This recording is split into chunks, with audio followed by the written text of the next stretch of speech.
can we see in the camera? Can we see with this? That's all right. Oh, we're live. Well, so we kind of, Frankie sprung that one on us there.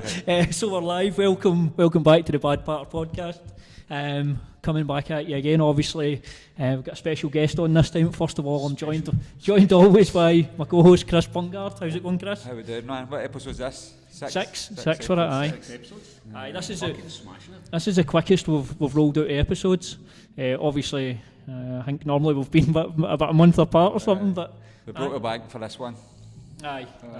And you might recognise the guy sitting in the middle, the UFC's Paul Craig. How's it going, Paul? Aye, not too bad, man. It's a cool wee setup you've got here, man. That's not bad. Fucking rustic. Aye. Getting some bad par with the boys. It certainly is rustic. I don't know if I like being in the middle. The guest's always in the middle, mate. Is it? You like being in the middle. Don't No, fucking kidder, man. No, I don't. Is this a good time to tell Chris about the wee chair setup? Oh, I know. Come in. You never even noticed?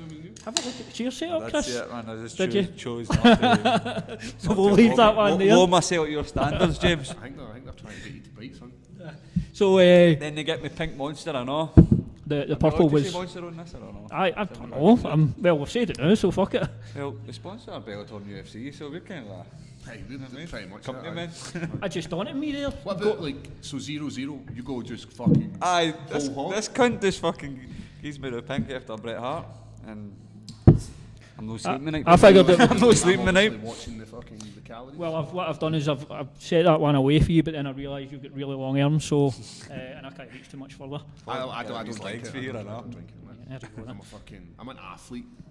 Talking about that, obviously you've got something coming up in Philly. You've got some business to take care at the end of the month against a gentleman who Go for it. What's his name? Kennedy. That's his name. That is his name. I'm pretty sure his name is like Nunchaku or Nunchakwu.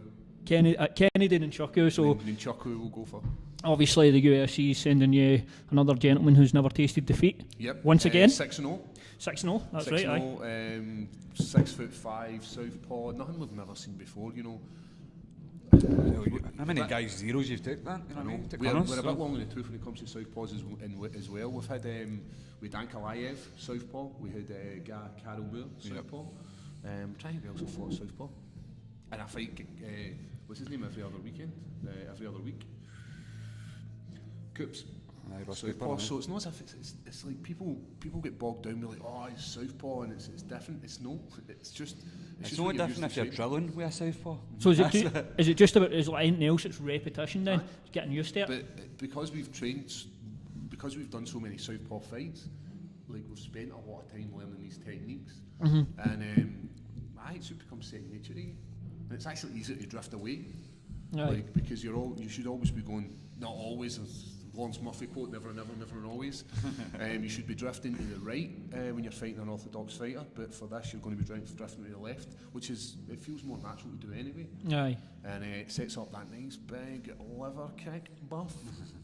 Take that. Oh, there you go. So What you didn't move the camera. All right. Oh, we know in? You just... Fucking gang, man. James is a Rangers fan, so That's the all less right, we see him, the I can better. take it. We need to hear him though. I might be wheezing anyway through this. So this is your 6th fight in the UFC, P-Dog? I know. UFC veteran, man. I know. We were talking Oh, about the world we were pays talking those about that that today. it's We were Europe. saying like, when do you become a veteran in the UFC? Is it when you hit your second contract, or is it when you hit a certain number of fights, or is it when it's like quite a lot of guys when they fucking like leave UFC and they like hit 2 fights and like veteran. Their Twitter bio or their Instagram, UFC vet ×2. Like, So I think I'm going to leave the. you're veteran- definitely a vet. I'm going to leave it out the now because it's one of my things when I'm like. When I'm like Crafty old- 50, I'll be like, oh, I was a UFC veteran. Oh, Crafty when old did you? vet. When was it you signed with the UFC? 2 years I've been with him. 2 years in Sacktown. November, right? Old Saka, Been in America. This is his Julia. third time in America. I know. It's one of the big benefits. We'll talk a wee minute about the headaches you can have as a fighter.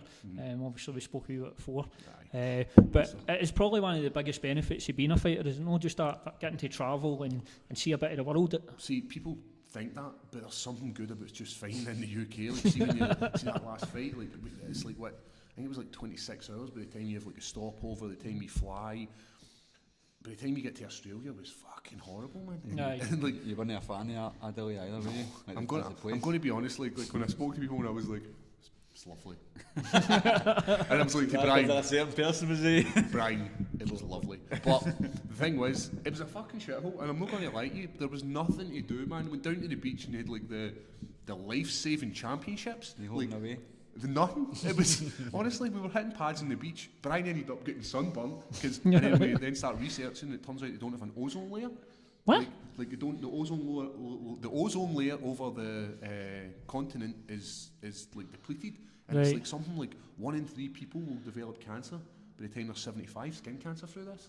Like, I'm firing out numbers here and I'm firing out statistics. Like, don't fucking like check them out. They could be absolute bullshit. So it's safe to say that this podcast is never getting sponsored by a travel agent. You've just destroyed that. I mean, you're never getting sponsored by Adelaide, but it just wasn't a cool place. I didn't feel it. I ended up pretty sick with the travel. I'm really bad, man. I could travel sickness going up and down in an elevator. I literally am not shitting you.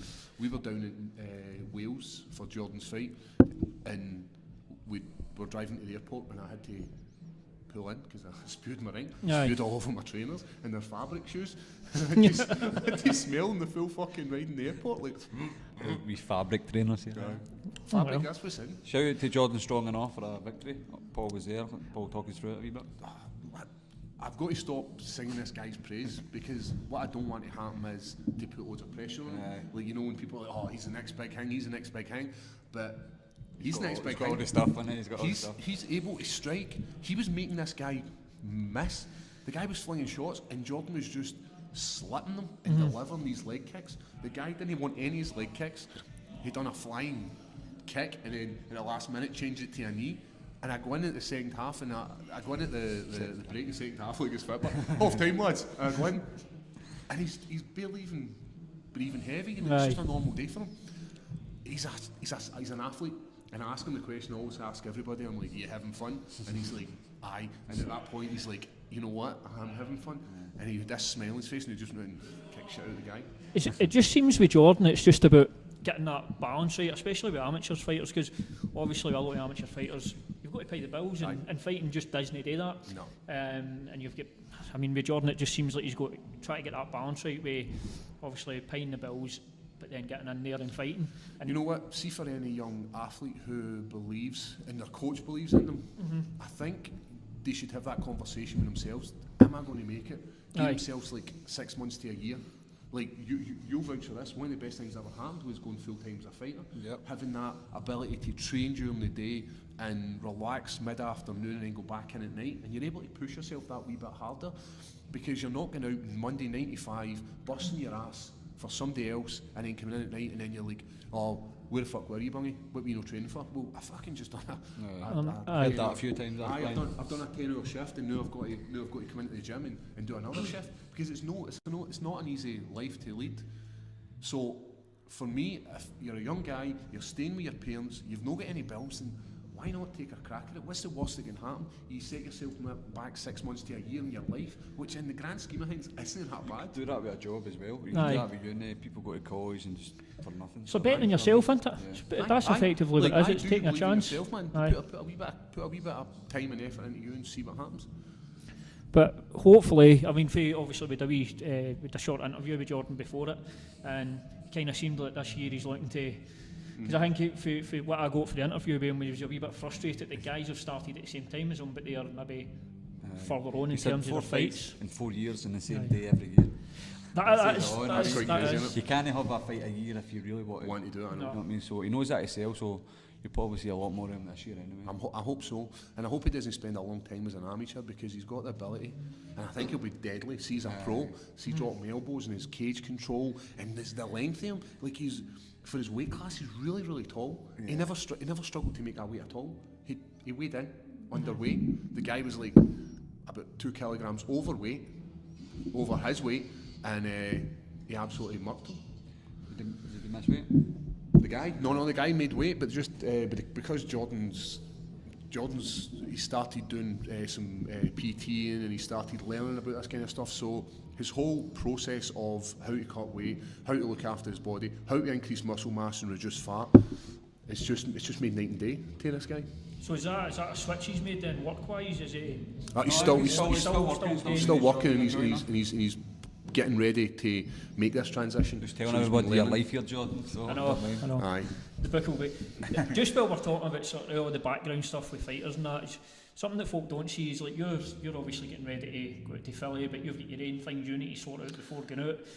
That's stuff that people don't see, so just tell us a wee bit about that so folk can get a wee insight. So we're leaving we should be leaving round about like the 22nd, I'm saying, like, so that'll give us about 8 days to get sort of acclimatised. It's not a massive transition. So you need to get stuff like visas, and I had a visa.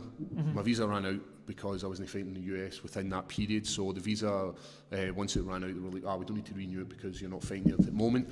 We then got a fight in the US, and now I need to sort another visa, which sounds pretty easy. Surely it's just like, this guy's got a visa. Has he fucking committed any crimes? No. Visa, check. No. So I had to fill in the paperwork. Then they sent me an email saying, listen, we can't actually book you this appointment because we're in the US. You need to book it yourself. So I go on and I'm like, right, I wonder what appointment I'm going to get, because there's only 2 places you can go. You go to London or you go to Ireland. And I'm like, Ireland, it's easier. It's not going to be as busy. The capital's a pain in the dick to get about. So then I start looking at the dates to get my visa interview date there.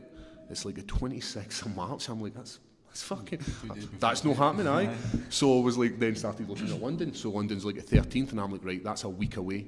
Right, that's a wee bit more achievable. And then you start looking at flights, and then there's no flights getting into London for 8 o'clock in the morning when the appointment is. And it's not as if they're like saying, come at this time, like between 8 to 9, which would be perfect. It's like, you don't want to like fucking come at 8 o'clock and you might get seen, you might not get seen at like 5 in the afternoon. Aye.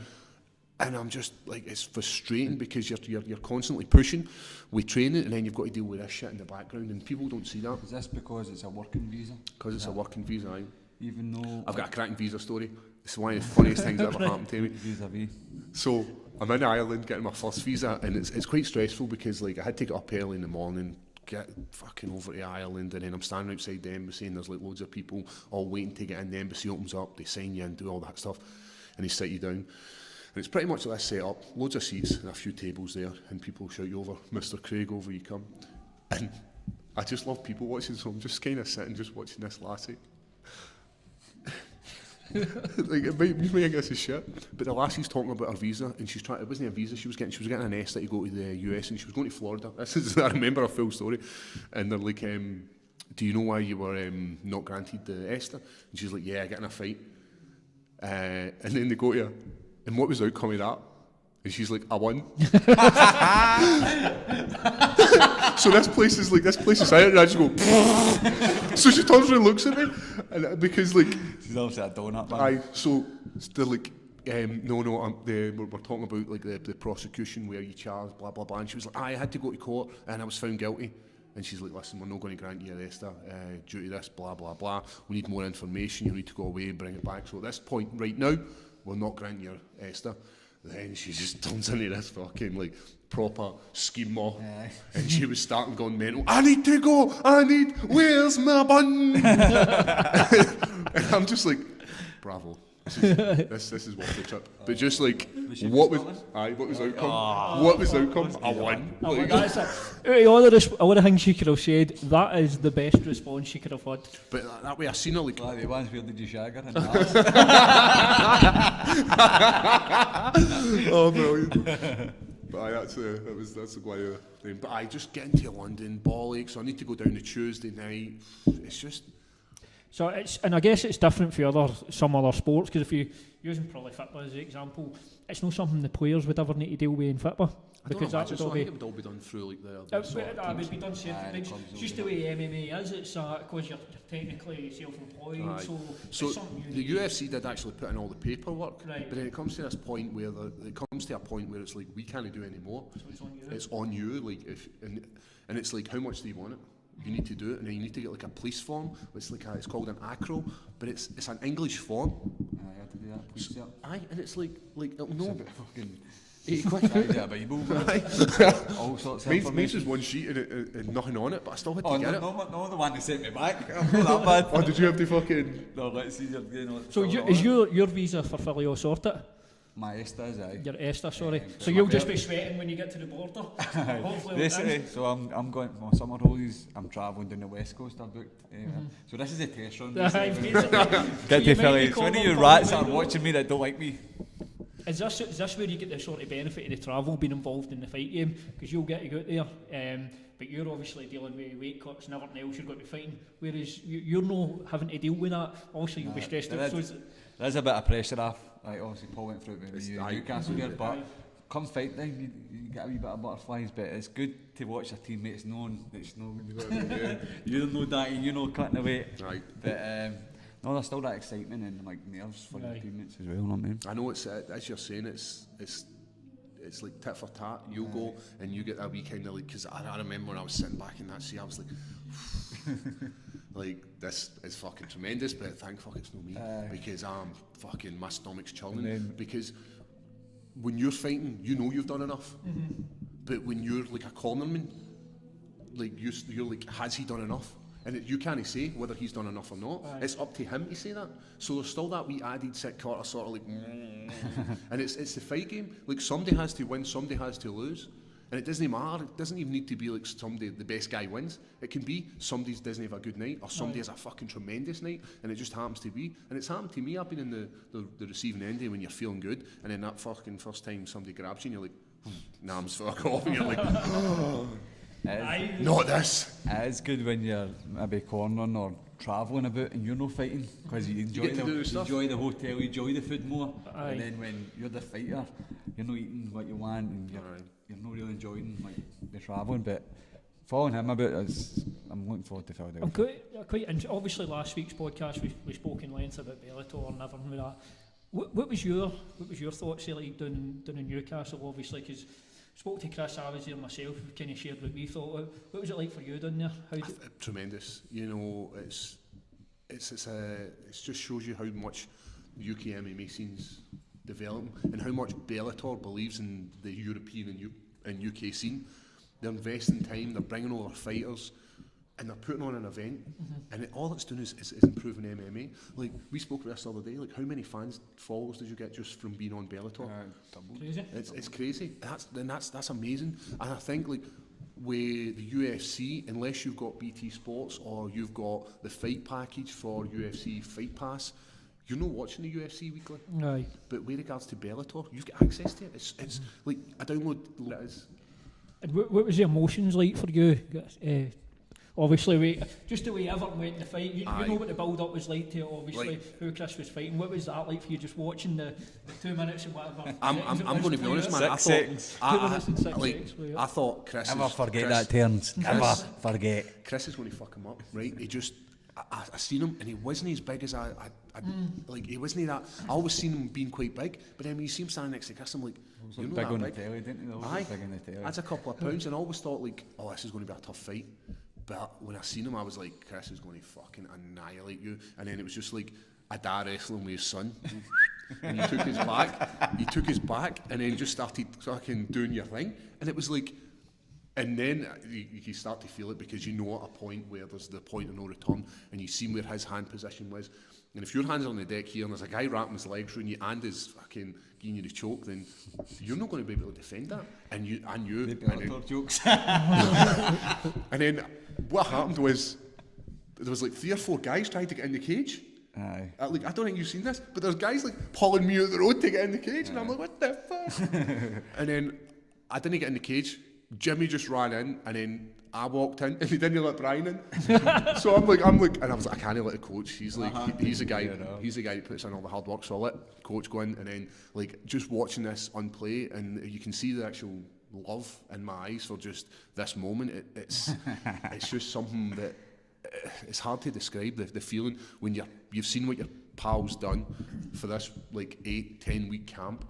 And you've seen where he's had his ups and his downs, where there's days where you've been like, fucking, and it happens, like, you go in, there's days where you feel you're great, and there's days you feel you're great, and you're pish, and it's the vice versa, your days you go in and it's pish, and so, to see him, and it's just a nice feeling to, like, experience this with your team. I think it was the exact same in London.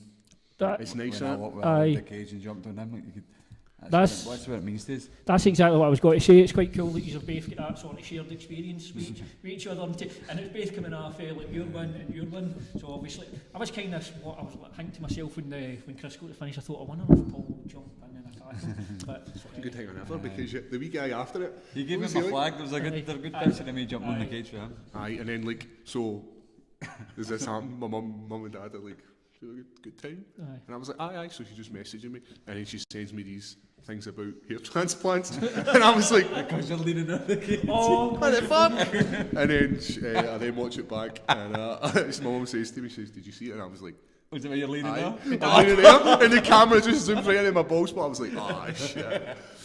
So, but you know what? I'm going to embrace it. But Coach was getting torn on about my haircut yesterday. He was like, you might as well just shave that thing off. It's a bad day. It's a bad day when he's fucking my hair. It's not like you've not had the bald look before. I know what to be fair, you do look a bit more menacing when you're bald. Big Aaron. Didn't I tell you to call me Big Aaron? That's Brian. Aye.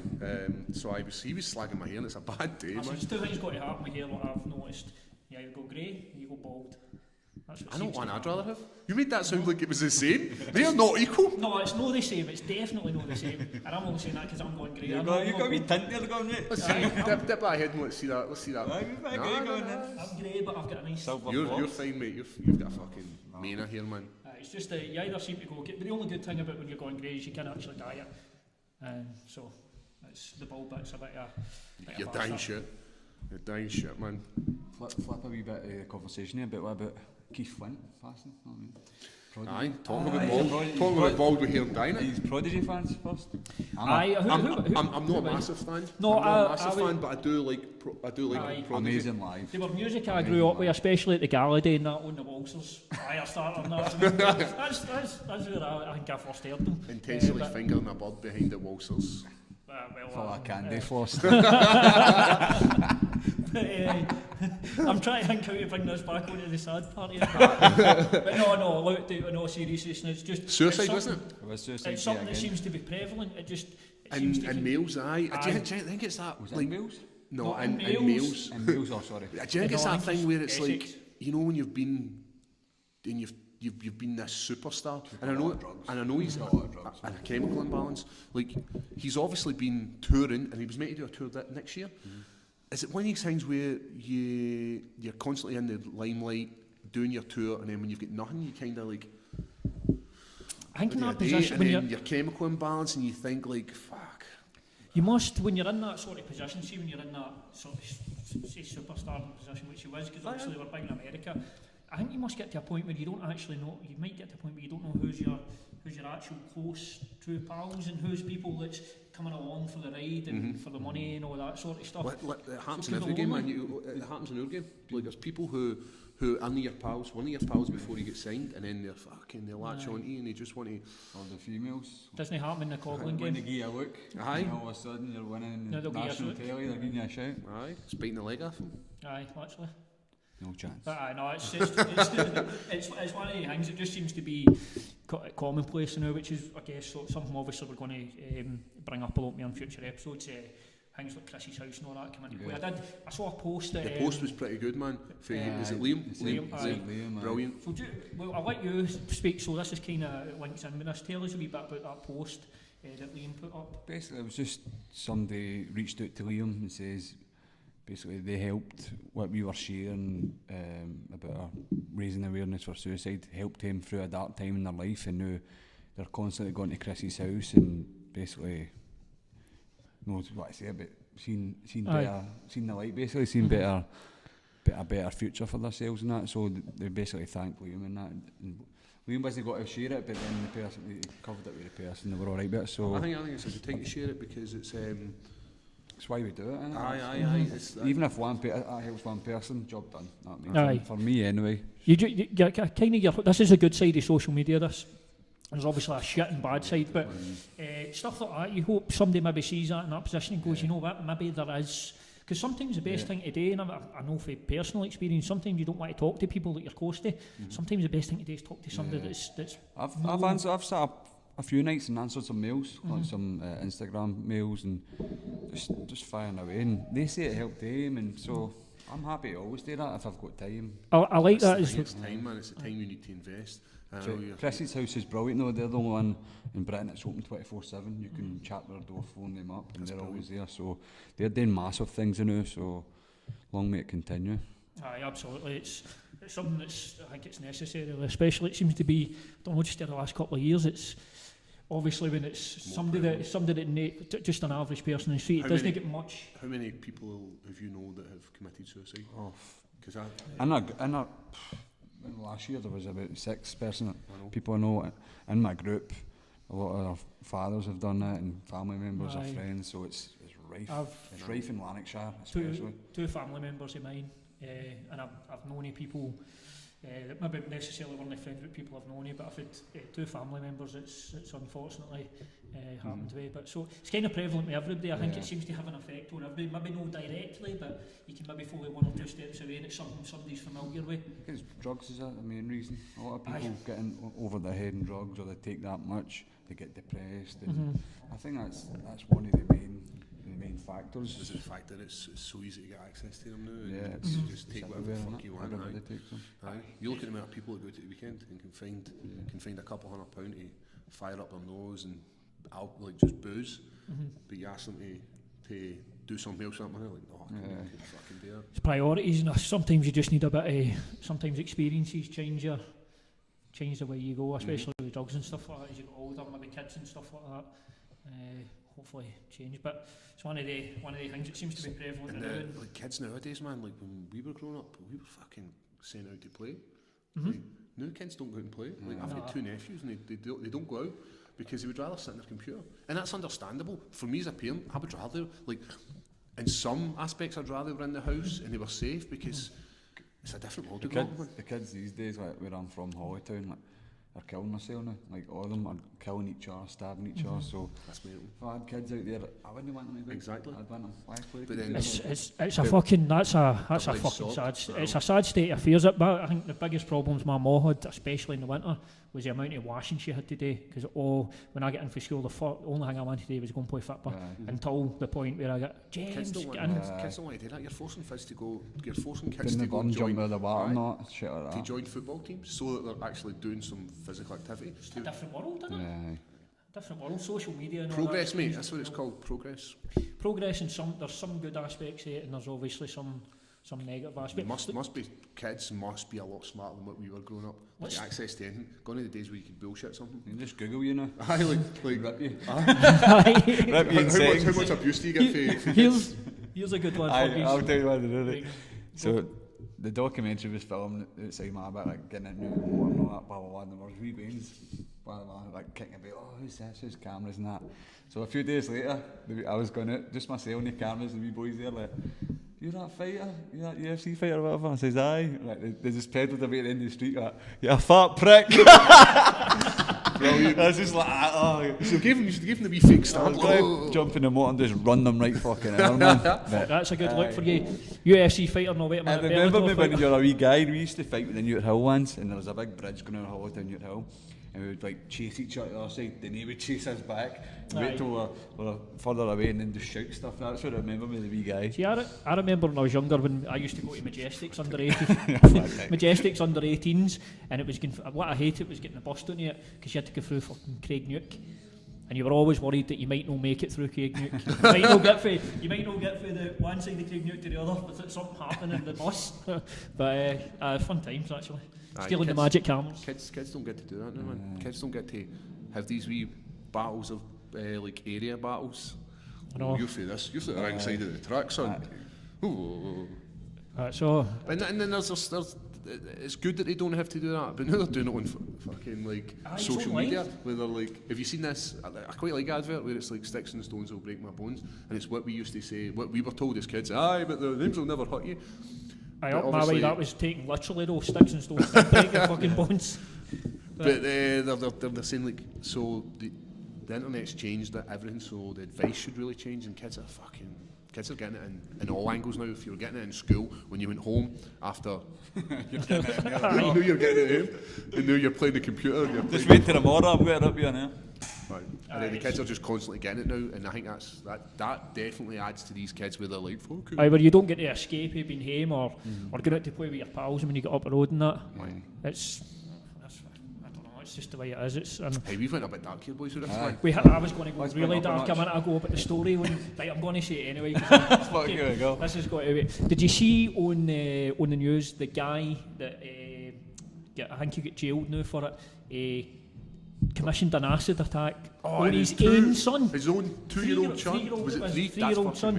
And this is that, right, so he got somebody to they've all been charged. They've all been charged. Throw acid in his son's face so he can prove the mum was a bad mother and he could get away in full time. 3-year-old son? 3-year-old son. It made me, because my son's nearly 3. Well, he's 2 and a bit.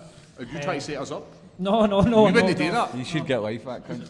You should it fucking. And I was raging on the couch. I was just sitting on the couch watching it and I was raging. I just thought it was fucking disgusting. What about what's on the TV tonight? El Jacko? I've got it recording this new Michael Jackson documentary. All right, touching some Tadger. Aye. Underage Tadger. Apparently, the guy was black and then he turned white. That says it all, know what I mean? Here's the creepiest bit. Apparently, he had, leading up to his bedroom, he had all the stairs and all that all wired, so when people walked on it, you could hear footsteps in his room, so he knew when people were coming to the room. Now, why the fuck would you need an early warning system for your bedroom unless you're in there doing something? Serial predator. Aye, doing something really dodgy. And then there was that R. Kelly thing as well. Just all these dudes, man, are just fucked in the head. I like R. Kelly too. But you know what? His mind was definitely telling him no. My mind's telling me no. His tunes are balls, man. Did you get that? That should be just the open fucking face for us. That should like. I've also got Bungie saying he likes R. Kelly. Yeah. Guys, if there's any good... the key in ignition, mate. Fuck's sake. It's still be admitting that. I can imagine a fucking R. Kelly's music is brilliant. I've not actually seen it. I've heard all the shit he's been doing. Wow. He likes just wow. That's mental. He likes to go for an old piss on seems like everybody. That's mental though, some of the shit. I remember the Macklemore song where it was like, smells like R. Kelly's sheets, piss. And I couldn't work out where it was. And then like I done a wee bit of snooting and it turns out he likes getting pissed on. I mean, there's some fucking weird people out there. Especially celebrities. But R. Kelly's definitely I can understand, you know, see if you're getting it on a plate. Surely sex would become boring if you're like, it'll come to a point where you're making love to one woman. I say making love, you're probably fucking them, right? Holy fuck. We'll get Barry White in. Aye, so you're doing it to one woman and then you then go for like, I'm fed up doing this. That's what the Rolling Stones let's done. Let's do two. They shagged that much, they end up just letting the guy blow them and that. Just Rolling try Stones, something different, aye. Right. That's what I'm saying, like, you imagine you shag one woman and then you do 2 and then you're like 3 and then you just have an and you're like, fuck it, I'll just shag a guy. Pissing me, cunt. And then you're like, right, somebody's pissing on me now. What did he have, like, wee lassie slaves and that all, didn't he, or something? Aye, he's fucking... His wife was a slave? Where she wasn't, like, allowed to, like, eat and shit? Sounds like Bungie's a slave to his music.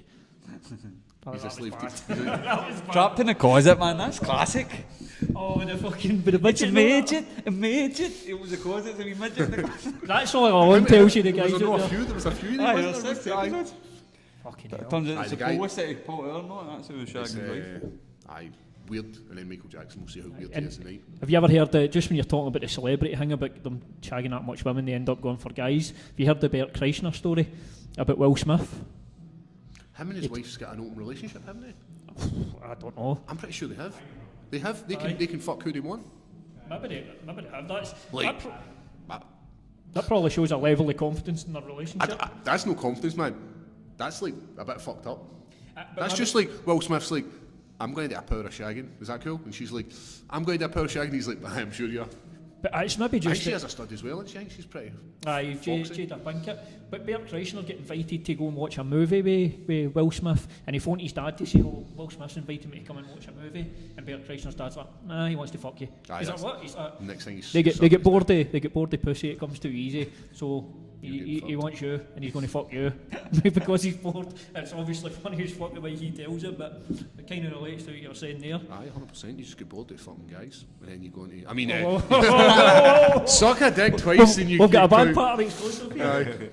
Well, as you're saying that, I got a message from somebody saying, "Listen, I don't want to tell you this, but somebody's been speaking behind your back on a podcast," and I was like, listen. I was like, I don't know what you're talking about, mate. If you could fill me in a wee bit more I detail. think it was us, James, is it? Fuck knows, I'm thinking now, I'm a bit close to him. No. It gets weirder.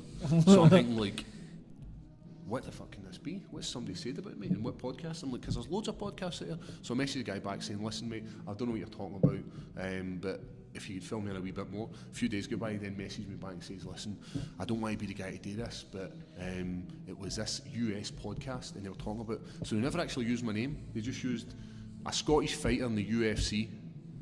That's all they said, and they then said, and he's like, I don't want to tell you what it was, and I was like, listen, mate, just tell me what it is. I'm not going to listen to this podcast. I don't really care that much. Said you were gay. Messaged back saying, that's it, and he's like, this would ruin your career. I'm like, no, wouldn't it? How would that ruin my career? Sucked a few dicks, man. This is just You're being progressive. Did you actually say you were gay in the podcast? I don't know. But how many Scottish UFC fighters is there? It doesn't have to be me. Did I tell you I Just 'cause done I'm a a bit flamboyant. Did I tell you I done another podcast where I've got an American accent? Say a Scottish guy. Aye, so the guy for us was like breaking news, like he was trying to like. What's the weirdest shit you've obviously you're I've had a building guy quite. sending me a picture of his asshole. Really? Not just one They did image do of that. it. No, this was like Like a numerous Wheatle? images, Like a and Wheatle? then so there's like these sort of places in like your social media, like, and it's like people who aren't your friends, but they might follow you. And I just happened to be scrolling down, and I was at the pictures with Tomshay. In fact, we were watching Jim Jeffries, and I was like, oh man, you should see some of the shit I get sent. And I just happened to click on this one, and it was all these images, but you can't view them until you accept it. So I went, fuck, I'm accepting this. And it was just pictures of guys' stinkholes, this one guy. But then he got a notification saying I accepted it, and he's like, listen, I was really drunk, I'm really sorry. But it was like, if you like the pictures, but and I was like, Oh, this is gay though. Oh man. so I sent a wee off up. Definitely not been sent an asshole before. What's the weirdest thing you've had in your inbox? I don't know. My fans bought me a brick at Celtic Park. My lassie that I don't really know. She's probably watching this right now, but Oh, your brick? aye, like with my name on Celtic Park. That's Chris the bad guy Bungard. That's a cool gift. Well, listen, I know. if you're watching, we are selling these bricks You for can buy a brick in here. 150 quid for the centre. But then it'll not get seen because it'll be my head. No, It'll be a little bit anyway. you'll know it's there, but you'll know it's there. That's what matters. And what you'll not be able to see is the actual name on it, and I'll just keep that 150 Aye. quid. But aye, that's a good gift, man. I know. Have you went and seen it? Another picture thing? Let's be honest, if you balance it out, getting a brick at your favourite team's Brick park, killed the guy. or getting an asshole sent. Well, I think you won that We all know one. who's winning. This guy.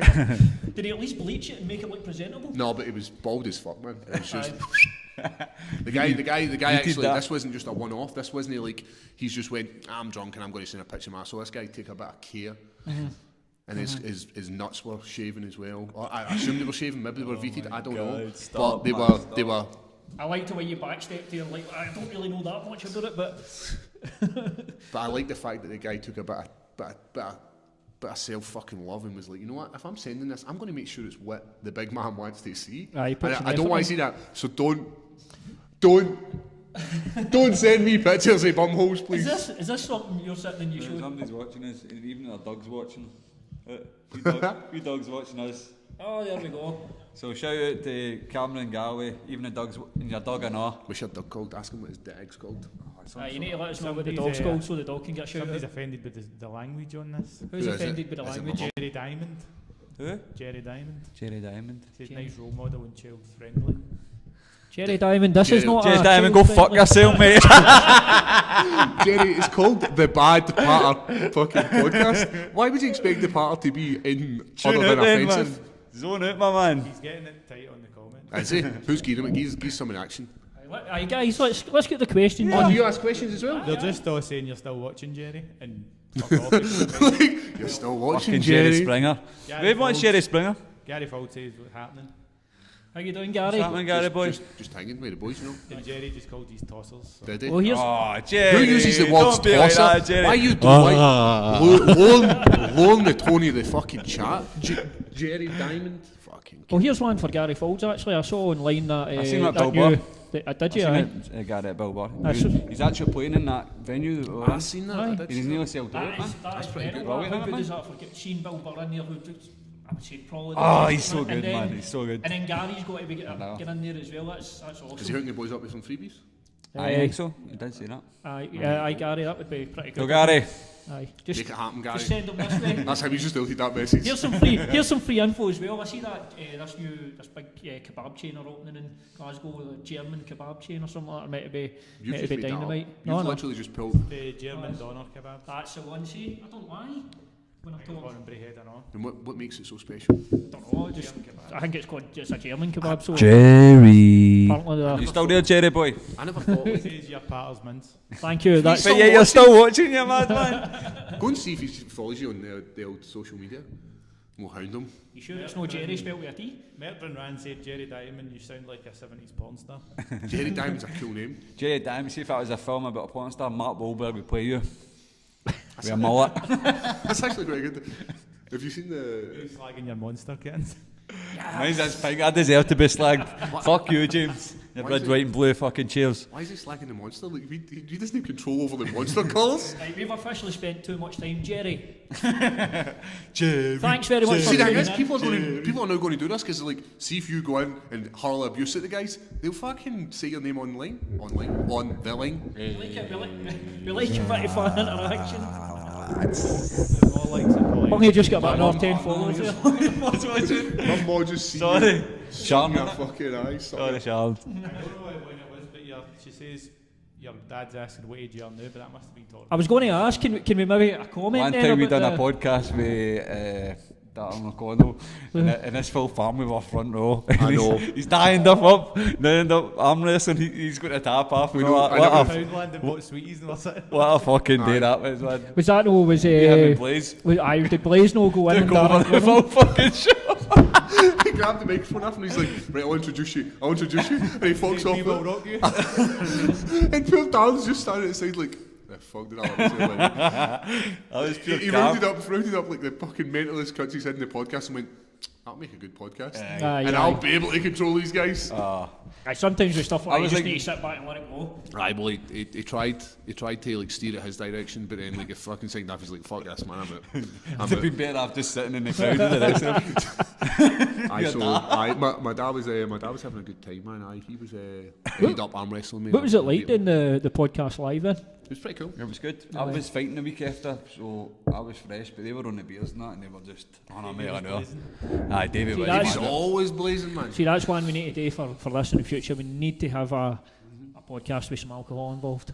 Aye, definitely. It's hard. Maybe watch some fights or something. Aye. Something of it in somebody's house. Aye, that's the way to go. That's definitely Have the you way to go got in any the other future. questions or that? There's no questions, it's just It's people just hurling abuse. Cameron Galloway did ask on YouTube, what's your dream fight?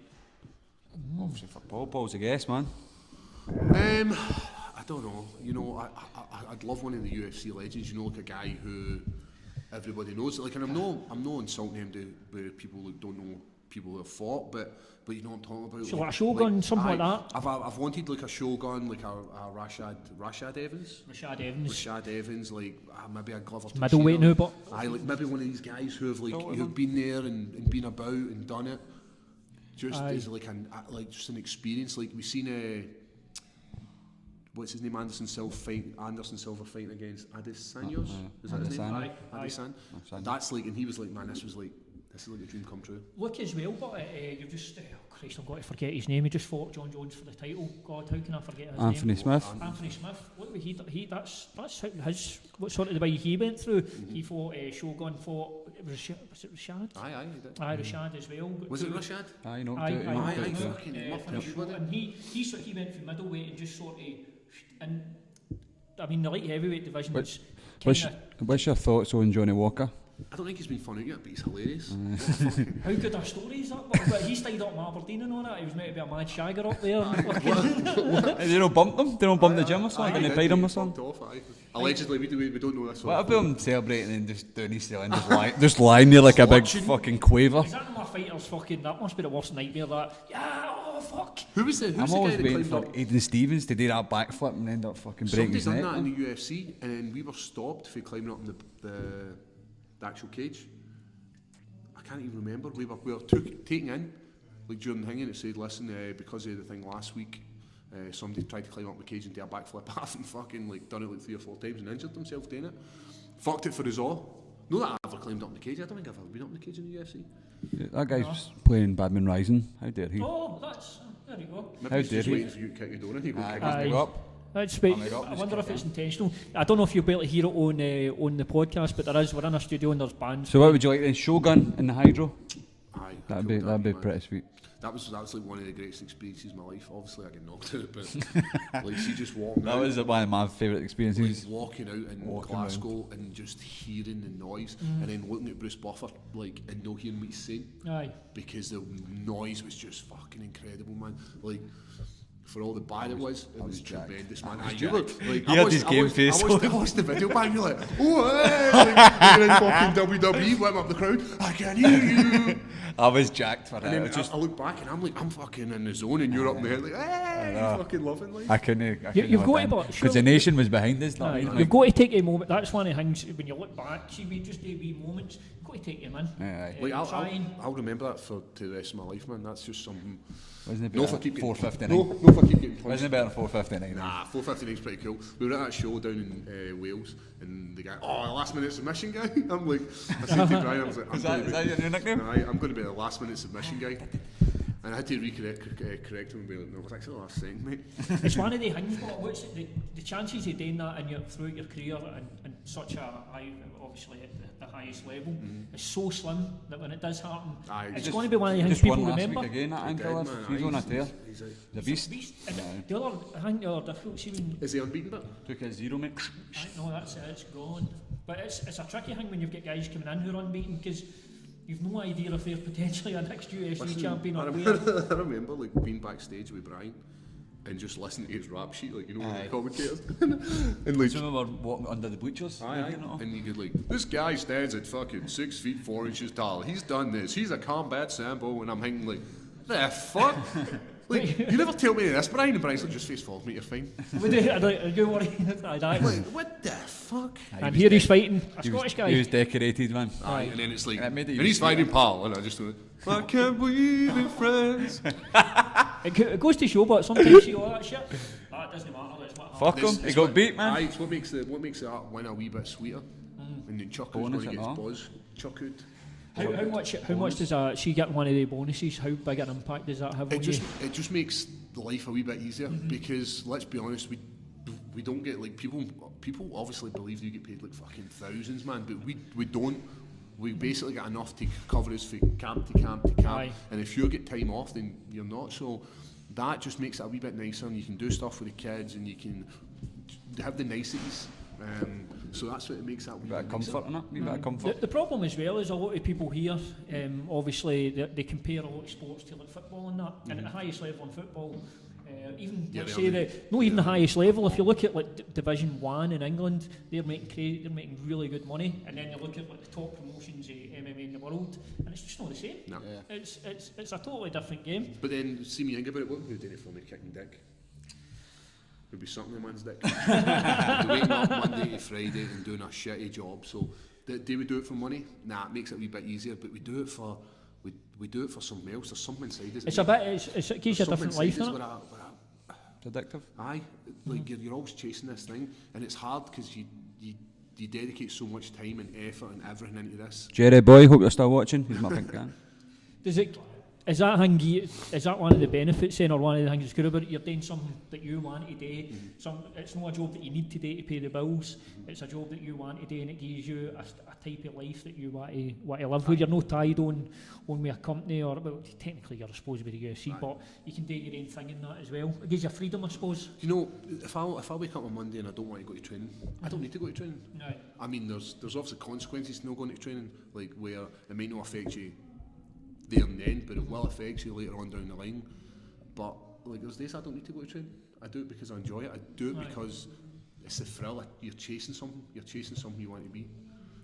That's it. I suppose that's kind of the dream for a lot of folk, isn't it? Just to do what makes you happy.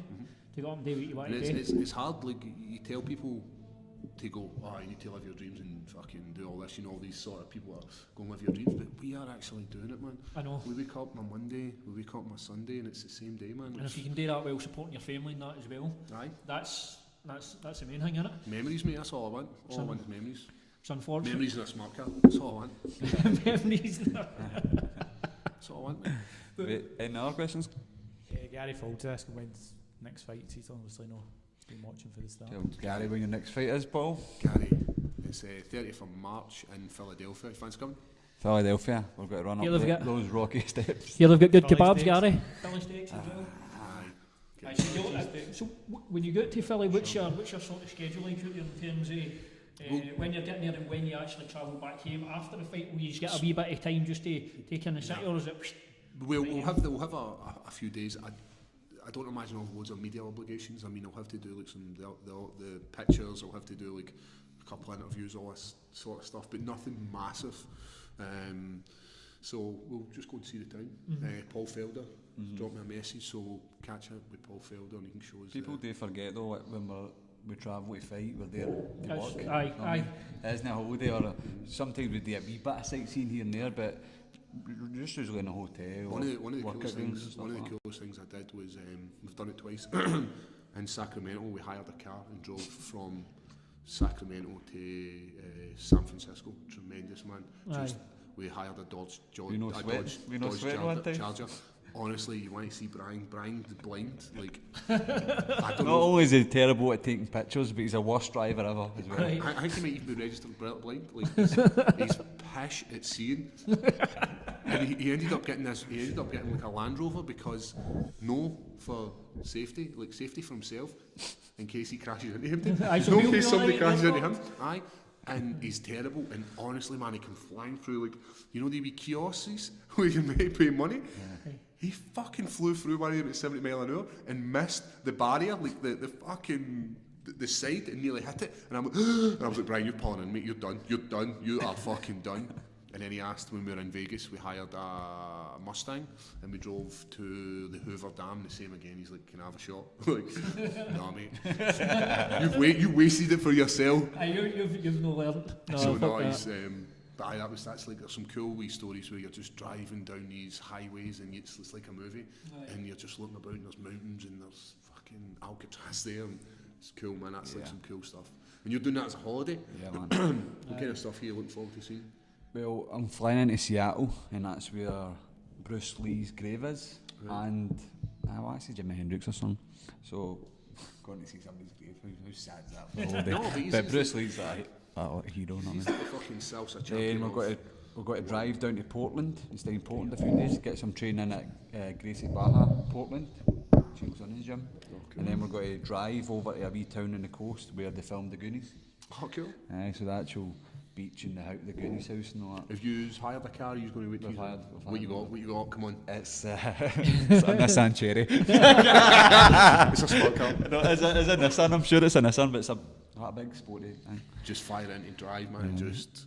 I won't be listen driving. I'll have the feet up. Nah, but then we leave the car and fly to 2.5 weeks. I went into my mate's mum, who's the travel agent, and she done like Croatia and Thailand and up for us. As soon as we walk in, she's like, oh fuck.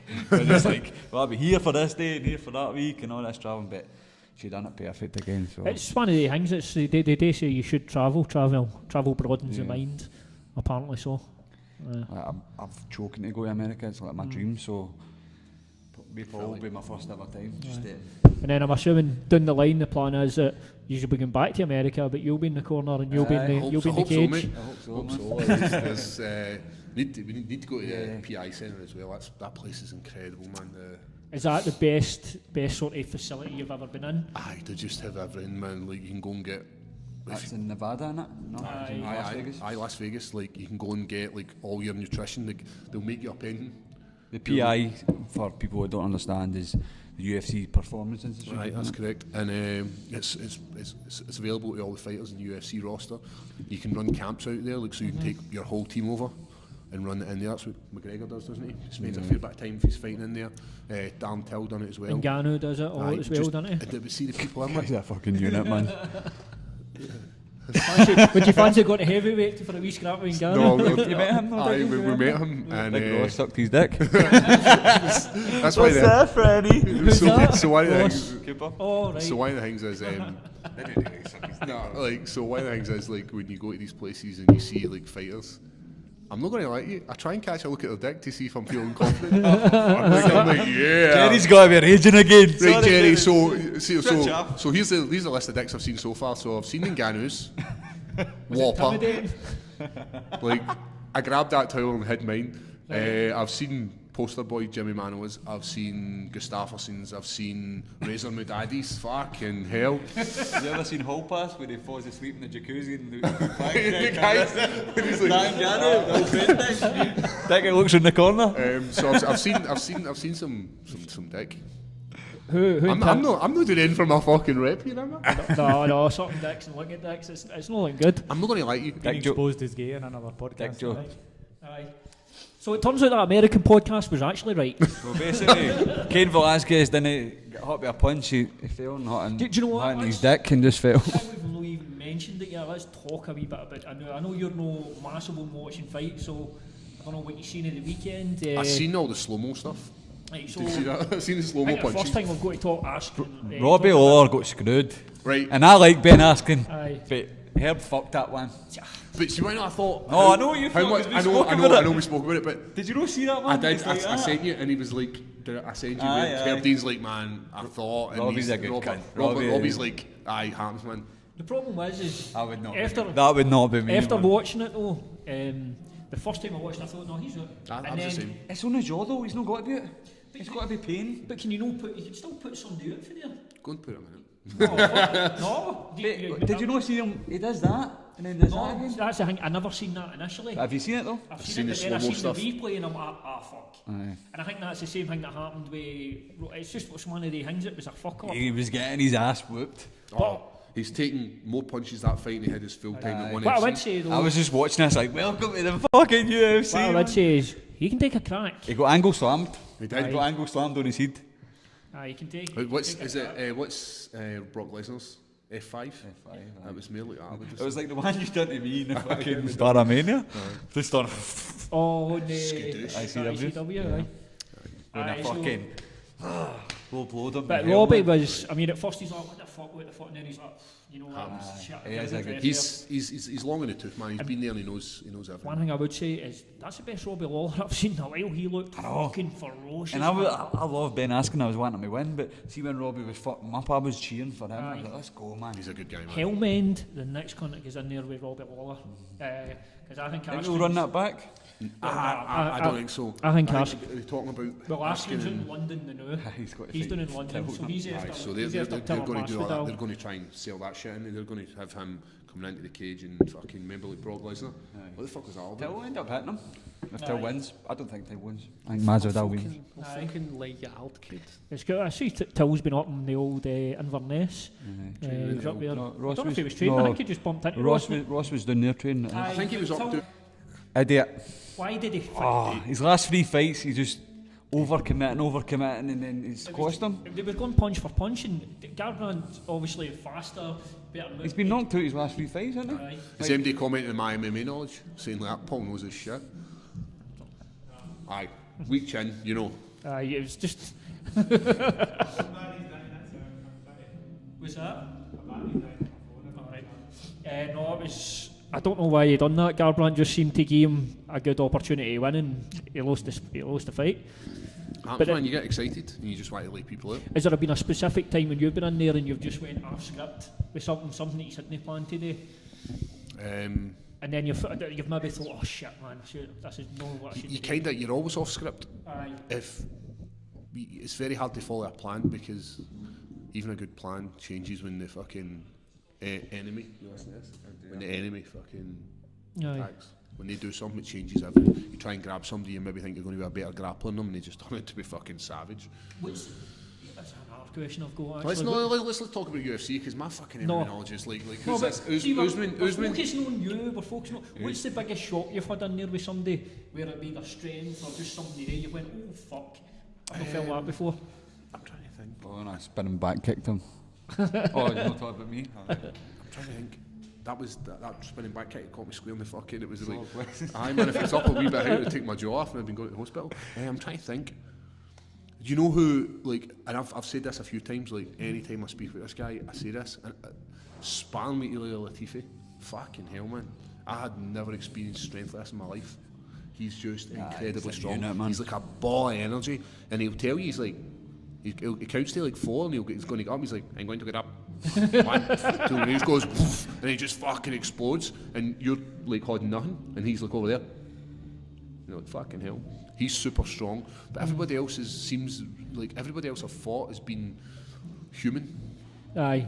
There's nobody I've came up against who have been like, fucking hell, man. There's levels to the UFC, but there's nobody who's been like high up there.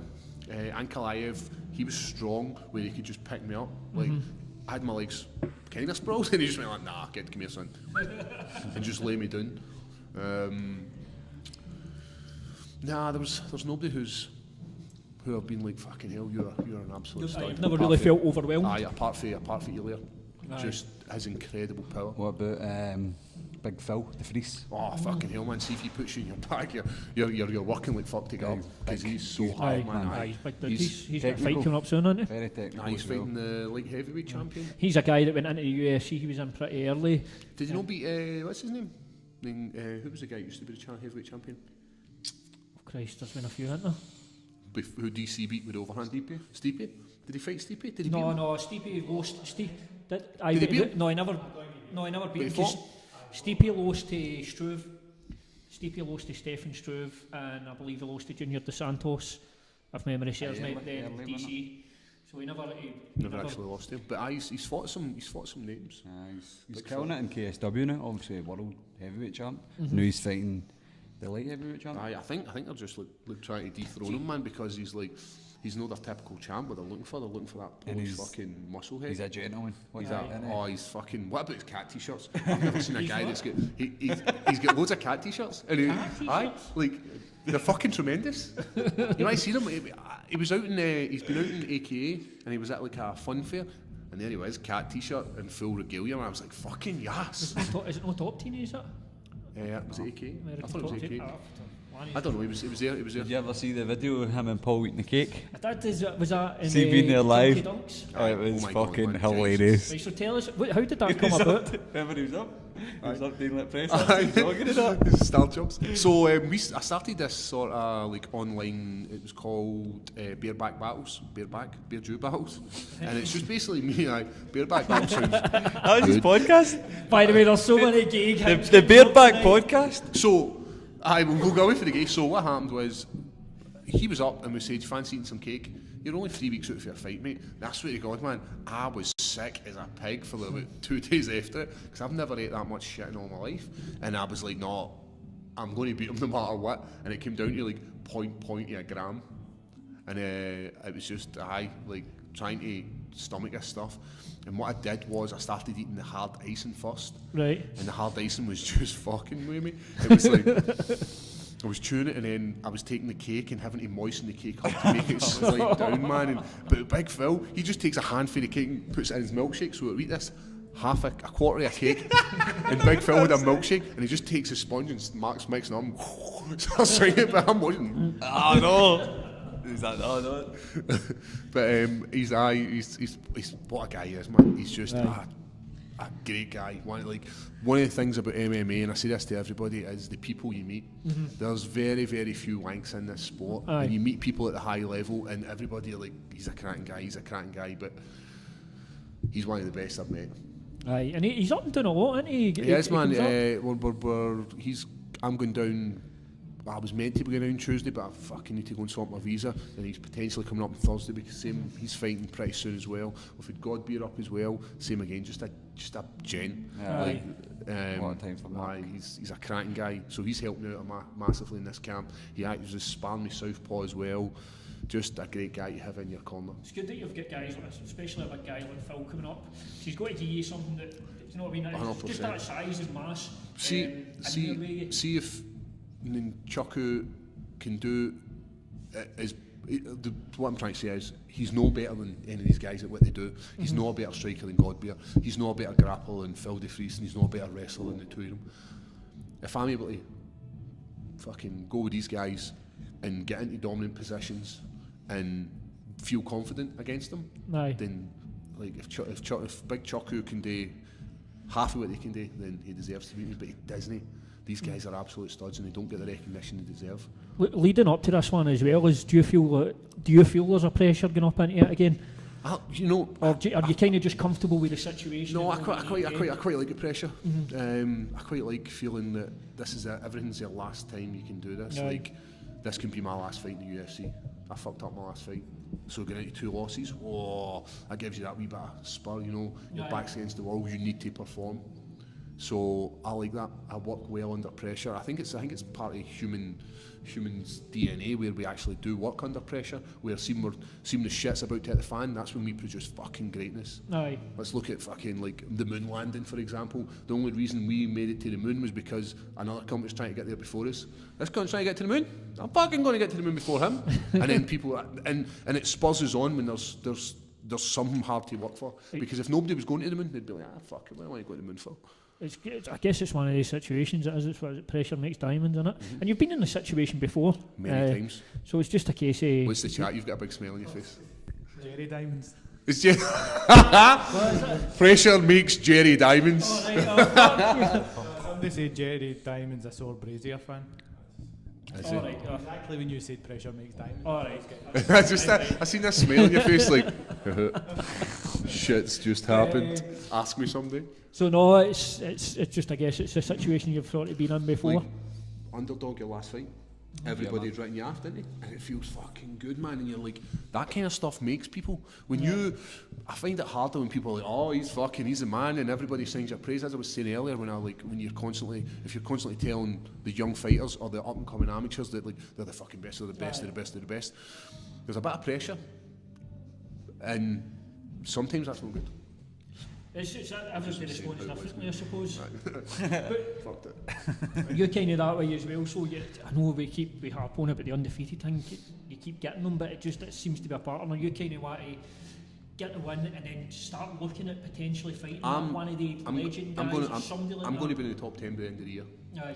That's my goal. My goal is to be, for the end of this year, be in the top 10 and kicking dick with the guys. I watched the odd UFC. Like, I'm not going to lie and say I've never watched UFC. I do watch the odd show. Like, I have seen highlights for the weekend show.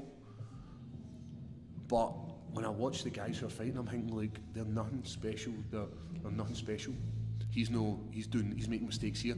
And when you're watching, you probably do this as well, where you're seeing where they make mistakes, and you're like, I'd have fucking absolutely annihilated you if you'd done that to me. Or see if you'd have gave me that, I'd have fucked you up. And you watch fights, and there's going to be people that are going to be like, you do shit, but that's how, when you watch this kind of stuff, you think about this, and that's what constantly runs through your head. That's when I watched the McKee fight in Brazier. McKee had his back, and I was like, I'd finish that position, and what happened?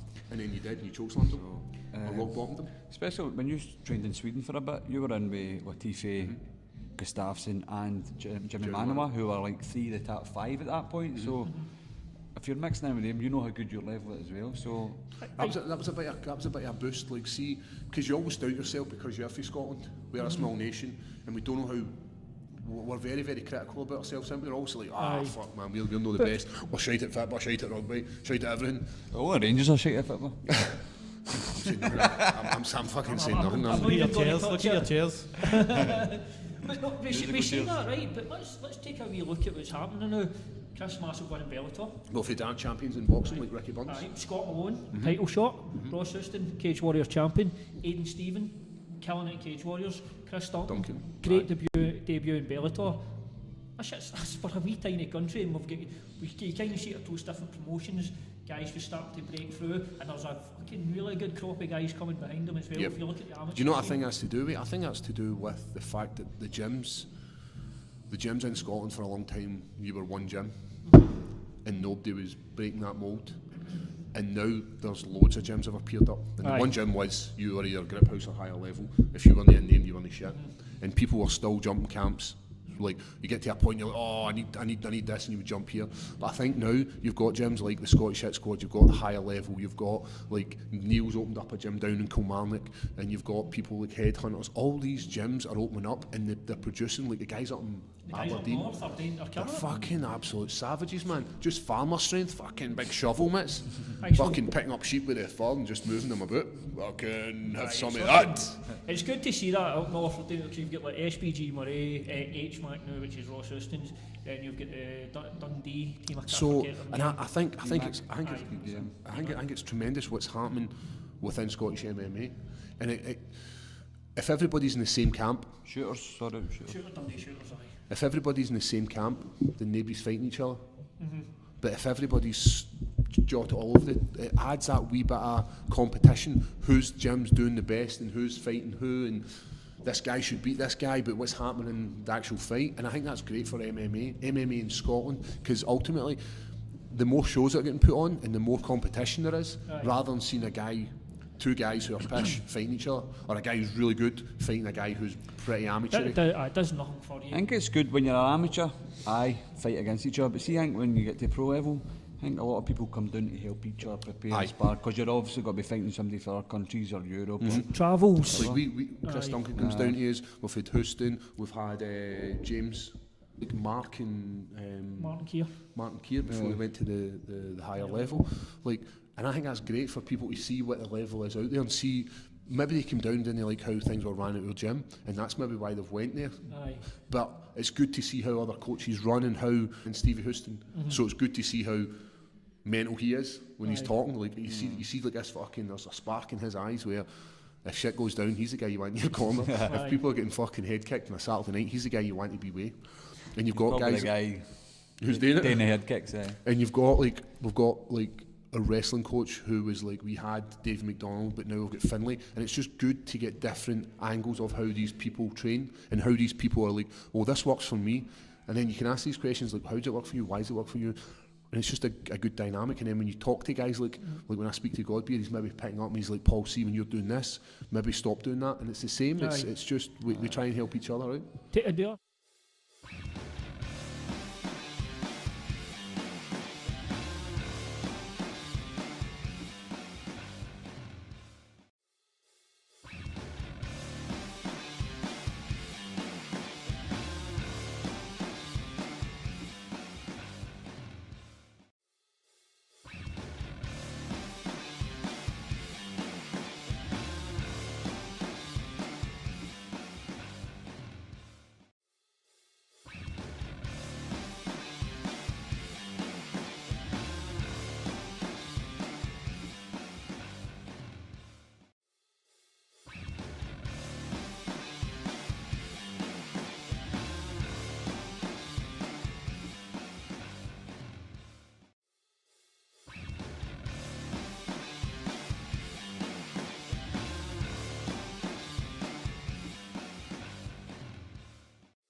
I fought a guy on a show down south. It was like Fight Star, I'm sure it was, and we never seen it. Had fucking nailed hip.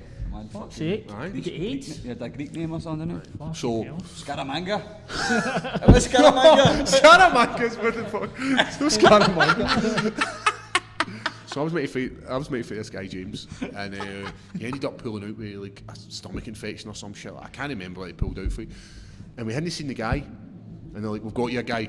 It's two guys. There's one of them coming. One of them was Sean Lomas, who we know, and He's got a salty record. and there was this other guy, and it was down in Coventry. And I go into the cage. And I'm just waiting, and I see this guy coming in, and he's walking like that, and I'm like, Latifi, heavyweight Latifi roided up. That's what it looked like. and I remember looking at him thinking, fuck.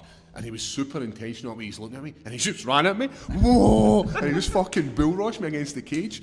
I'm sure he pulled me down and had me in like just holding on to aye. And he was like punching the top of my head, and I had this big fucking egg in my head. And I managed to slip out the back and put in a dash. And I remember just squeezing. I was like, this guy's actually fucking hurt me. And I was annoyed at the point that the fact that I was fighting a guy who was massively at my weight. His back was like fucking a dot to dot, obviously jagging his ass with steroids. And I was just squeezing it. And it was who's our favourite referee? Neil Hall? Neil? No. Is it Neil? No, grey hair. Oh, It's no Neil Hall. It's I can't remember. I don't know do you know what I'm talking about? Aye. And I'm firing this in, and he's fucking tapping me to pull him off, and I was like, fucking, I wanted to pass him out, but I couldn't because I'm a pussy.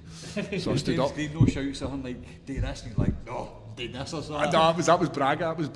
Oh, sorry. So I'll tell you that in a second. So and I stood up, and then after it, Brian goes up to the guy who organised the show, and he's like, what the fuck? That guy never made weight. And he's like, your guy was never losing anyway, was he? Like, no the fucking point. Like a big fucking unicorn brow here. It's not that, it's a potential fucking dodgy injury. No It's good about look. fucking midnight you were fighting. I remember the guy out brushing up. Doing a field, man. There was a name you mentioned there that I'm familiar with. Beat Neil. Beat Neil Laird at SFC. We were in Neil was first went up to like 84 or something. oh man, his weight fluctuates. His weight fluctuates massively, man. And then it's like 77. So, and I didn't know who he was. Brian knew who he was, and he's like, "Can I borrow some of your tape?" Aye, when you go. Punchy, let's be honest. But he fights. Just got jailed for rape. Did he? Aye. Brad Braden, no? Aye. He had two names. I fought him under the name of Brad Conway, and then Neil fought him under the name of Brad Braden. And I was like, Neil fought him when I fought Fletcher. Right. But last week he was in the papers, so like, for rating. Fuck me, we have covered a him and wide Michael variety Jackson. tonight. The theme is Paul likes dick and a-hole, and there's a lot of rape happening in the world. Aye, I think in summary, that probably is a bit accurate. I think Just the main watch the takeaway for just MD watch the is last 5 minutes and I'll give you the rundown. Paul's gay, that's I think. That's basically it. Comment. Fucking hell, man. Have we look, see if there's any comments? If there not, we will... We'll same we'll text the wrap budget. up. What time is it? Because this was actually, I'm normally in my bed for 10 o'clock. Yes, he's Like- a snorer. Fucking right. He's snoring for 9:30. So we've got obviously, this is one for earlier, Sharon Craig. The Craigs are quality. A few folk Up the put- Craigs, come on! A few folk putting pressure makes Jerry Diamonds. See that coming in now. And Gary Folds is asking, Aaron from Geordie Shore, is he coming back on the show? Aaron for Geordie Shore. Is he coming out? It's Aaron from Geordie Shore. He's not coming on this fucking show, that's for sure. Yeah, actually, this is what I forgot to say. I forgot to tell you last week about my run-in with Aaron. He seemed like he Watch seemed yourself. alright. No, He seemed alright, Yeah, didn't he? actually, I'm alright. So we're waiting to do media backstage after the fights, and he'd done his media. So right away, I respected that as well because he just lost in front of his He had hometown, still had to do all the and shit. he'd done all that. So a lot of people like I said, Mr. Beza would just scurry away and not even talk to our Tail phone. between his legs. So then I was so Brian's like, go and shake his on or whatever. And I was like, nah, fuck him and not blah blah. And I kind of seen him, he looked out at me, so I walked out and I shook his on. Say, Aaron, I think the camera's not got it. And I says, no, you know what it's like to be a real fighter. You've just lost, and this is where like the journey begins. So to say, and all he said was like, oh no, well done on you. And when you grabbed the mic, I shat myself. I was like, what's he got to say? Blah blah I blah. shat myself. So when I go back to the hotel, he's waiting in the lobby for me. So when I walk in though, one of my mates who I work with, Brian Higgins, who I work with the doorway. so he's there and Aaron's like to me, by the way, I've not got Twitter. You're arguing with my agent. I was like, okay. He's like, do you fancy a pint? And I'm like, no, I'm going up the stair to chill for a bit in the room. So that was my conversations with Aaron. So he is actually no bad guy. It's just one of the things, isn't it? It gets, and I think what you take away from that is, well, you and I are never going to be fighting. That's pretty much never, that's not going to happen. So, aye, and I think episode 6 is of that. I know. What's that? Is that an hour and a half? Oh, God knows we're getting away. This is the longest one we've done, mate. Fucking, I need to be in my bed. Cheers for coming on, Paul, though. Aye, cheers for coming on, Paul, and cheers for really enlightening us about your sex life, mate. That was... There's always got to be dick jokes. Aye. Suck Dick conversations, assholes. Suck a fucking- dick, man. Last word before we go, biggest dick you've ever seen. Jerry Diamond. Oh, that's going to be his ringtone, isn't it? Biggest dick I've seen, Jenny Diamond. I know. Every time I look in the mirror, mate. But as always, guys, thanks very much for tuning in. Just remember, guys, like, rate, share, subscribe, do all that lovely stuff for us. Who have we got coming on next week? Is it D Maxwell? Oh, aye, D Maxwell, so female comedian, Facebook superstar, will be joining She us will be next watching, so D, you can stop mailing me now. It's official. week. You're- Paul loves you. Not everyone. No, not that mailing. You'll be on the podcast.